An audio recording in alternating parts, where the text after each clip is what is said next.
آج کی ویڈیو میں ہم خلافت عثمانیہ کے اس دور کی بات کریں گے جس میں مسلمانوں نے 650 سال تک حکمرانی کی۔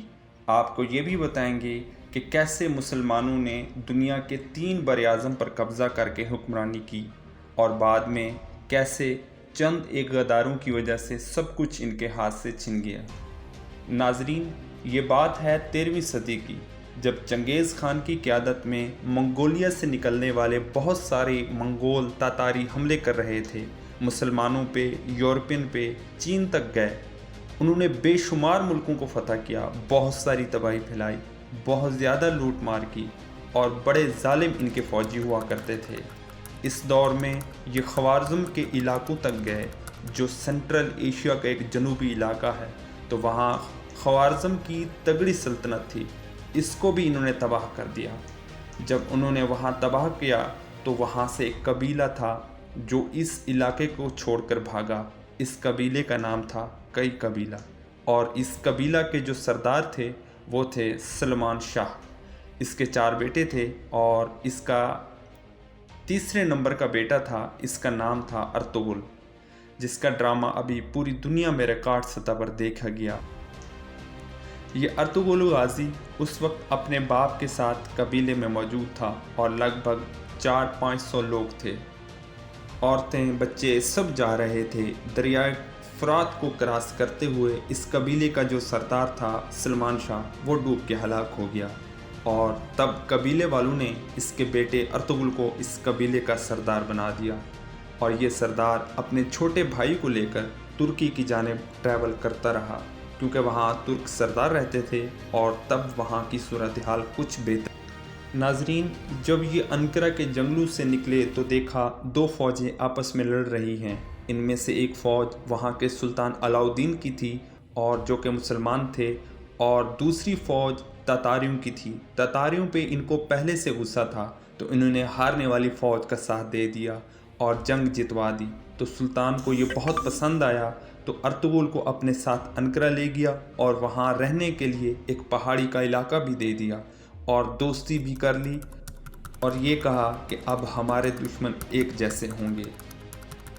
ارطغرل نے اپنی زندگی میں ایک خواب دیکھا تھا، اور وہ یہ تھا کہ اس کو ایک چاند نظر آیا، ایک بہت بڑا درخت نظر آیا جس کی شاخیں جو ہیں وہ دنیا بھر میں پھیل رہی ہیں۔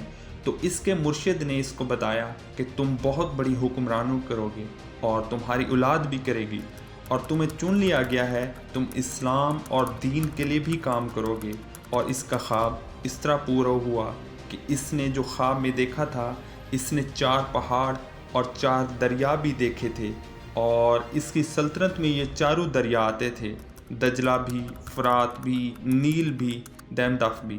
اور جو 4 پہاڑ دیکھے تھے، اس میں کوہ طور، کوہ کاف، کوہ اطلس اور کوہ بلقا، یہ تمام اس کی سلطنت میں تھے۔ 650 سال انہوں نے حکومت کی۔ 650 سال بعد پہلی جنگ عظیم آتی ہے۔ اس نے آس پاس کے علاقوں کو فتح کرنا شروع کر دیا، اور کرتے کرتے اپنی سلطنت بناتا گیا، اور ایک وقت آیا کہ یہ بہت طاقتور ہو گیا۔ اس کے بیٹوں میں ایک چھوٹا بیٹا جس کا نام عثمان تھا، اس نے اس کی جگہ لی۔ وہ بڑا پکا سچا مسلمان تھا اور بڑا عادل آدمی۔ ارطغرل کے بیٹے عثمان نے فیصلہ کیا کہ وہ اب خلافت کو زندہ کرے گا۔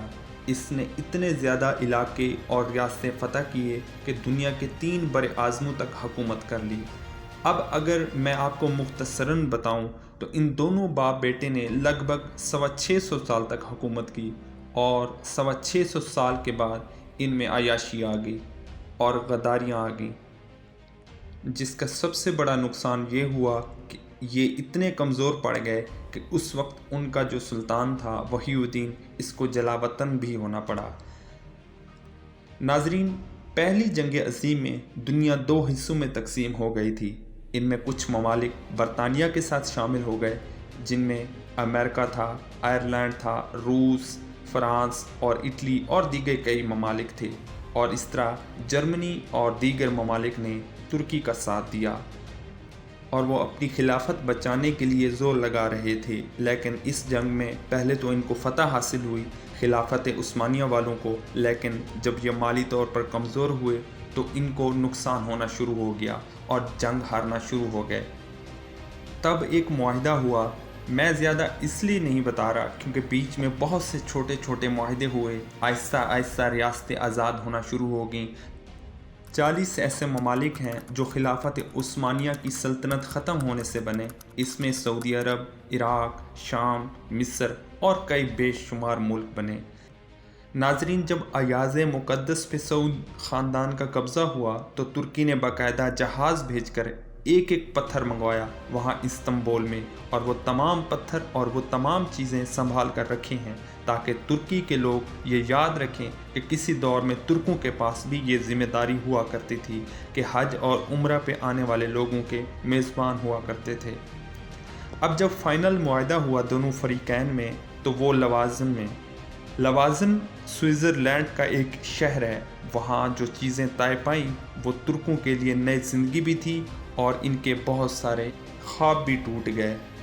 وہ معاہدہ کیا ہے میں آپ کے سامنے رکھتا ہوں، جس کے اوپر آج دنیا بوکھلاہٹ کا شکار ہے۔ معاہدہ یہ تھا کہ خلافت عثمانیہ ختم کر دی جائے گی، اس کے جتنے جانشین ہیں ان کو ہٹا دیا جائے گا، ان میں سے کچھ کو قتل کر دیا گیا اور کچھ کو لاپتہ بھی کر دیا گیا، کچھ کو جلا وطن بھی کیا گیا۔ خلافت کے جتنے اثاثے تھے وہ سارے کے سارے ضبط کر دیے گئے۔ یہ 3 بر اعظموں میں پھیلے ہوئے تھے تو وہاں جیتنے والے ممالک نے اپنے سارے اثاثے ضبط کر لیے۔ ترکی کو ایک سیکولر ریاست بنا دیا گیا اور یہ طے پایا گیا کہ ترکی کے اندر اسلامی قوانین نہیں ہوں گے۔ شروع میں تو یہ بھی تھا کہ وہاں عربی میں اذان بھی نہیں دی جائے گی۔ ترکی پر ایک اور جو خوفناک پابندی لگائی گئی تھی وہ یہ تھی کہ ترکی اپنے ملک سے 100 سال تک معدنیات نہیں نکال سکتا، وہ ترکی کے کسی بھی حصے سے ڈرلنگ نہیں کر سکتا، ان کو ہمیشہ پٹرول خریدنا پڑے گا۔ ناظرین، فاسفورس ان کے پاس ایک بندرگاہ ہے، یہ استنبول جس کا پرانا نام قسطنطنیہ ہے وہاں پر ہے۔ اب اس بندرگاہ کو انٹرنیشنل پانی قرار دے دیا کہ اب یہاں سے جتنے بھی جہاز گزریں گے ترکی ان سے کرایہ یا ٹیکس وصول نہیں کرے گا، حالانکہ اس کی اہمیت اتنی زیادہ ہے جتنی نہر سوئس کی، جو دنیا کی تجارت کی ریڑھ کی ہڈی مانی جاتی ہے، اس طرح یہ فاسفورس بھی تھی۔ اس معاہدے کی مدت تھی 100 سال، یعنی ترکی 100 سال تک اس معاہدے کی خلاف ورزی نہیں کر سکتا۔ اب وہ 100 سال کب مکمل ہو رہے ہیں؟ یاد رکھیے گا یہ معاہدہ ہوا تھا 1923 میں اور یہ ختم ہوگا 2023 میں، یعنی اگلے سال ترکی اس معاہدے سے آزاد ہو جائے گا۔ اور اس کے بعد ترکی کیا کرتا ہے، یہ ہے آج کا سب سے بڑا سوال۔ ترک اب کیا چاہتے ہیں؟ ان سے اب کون کون خوفزدہ ہے؟ کیونکہ طیب اردوان اب وہاں پہ موجود ہیں جو ترکی کو مختلف نظریہ سے دیکھ رہے ہیں۔ ناظرین، یہ بات یاد رکھیے گا کہ ارطغرل سے شروع ہونے والی کہانی کو بار بار ڈراموں کی صورت میں اس لیے دکھایا جا رہا ہے کہ اس وقت کہ جو بھی مسلمان اس کو دیکھے وہ دوبارہ سے نیت باندھے اور کوشش کریں کہ جو ہمارا پرانا کھویا ہوا مقام ہے اس کو کیسے حاصل کریں۔ یہاں بہت سے لوگ نہیں چاہتے کہ مسلمان یہ ڈرامہ دیکھیں کیونکہ وہ لوگ بیٹھ کر کسی اور ملک کا عنایت کیا ہوا کھانا کھا رہے ہیں۔ جب خلافت عثمانیہ ٹوٹ رہی تھی تب پوری دنیا میں جنہوں نے ترکوں کا ساتھ دیا وہ سب سے زیادہ لوگ بر صغیر کے تھے، اس لیے ترک آج بھی پاکستان کو اپنا دوسرا گھر سمجھتے ہیں۔ اب 100 سال مکمل ہونے کے بعد یاد رکھیے گا ترکی اپنا حق لینے کی کوشش کریں گے۔ میں آپ کو اگلی ایپیسوڈ میں یہ بتاؤں گا کہ ترک کیا تیاری کر رہے ہیں اور دنیا کیا تیاری کر رہی ہے۔